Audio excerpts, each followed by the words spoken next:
Hi guys, my name is Jess, also known as the Fat Funny One, and I'm here today with triathlete Vicky Holland, and this is Take a Seat.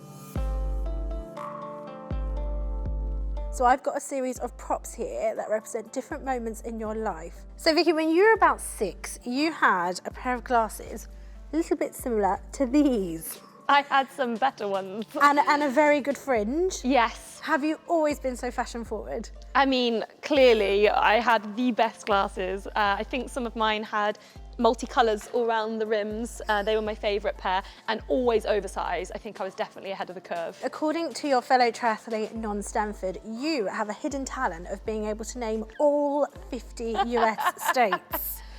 I think I can, yeah. I did teach myself when I was bored once, and I think I can still just about do them. So your fellow triathlete, non-Stanford, knows a lot about you. She does.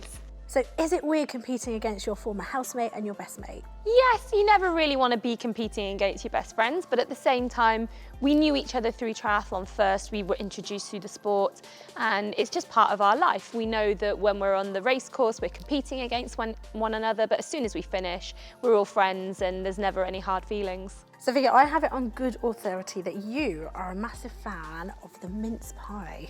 I love a mince pie. Why do you love them so much? You know what, I think it's because I came to them quite late in life, and it's just such a temptation, I can't resist. Cream or no cream though? I'll have them anyway, as long as they're warm. So this is my little house. What does home mean to you? I'd say my home is where my husband and my dog are, where my favourite sofa is, where my comfy bed is, and just where I feel most settled and relaxed. Vicky, thank you so much for being here today and taking a seat with me. You've been such a great sport. Thank you for having me here. Massive, massive good luck to you. Thanks so much. Make sure you follow DFS on Instagram and Twitter to keep up with all of the Team GB content.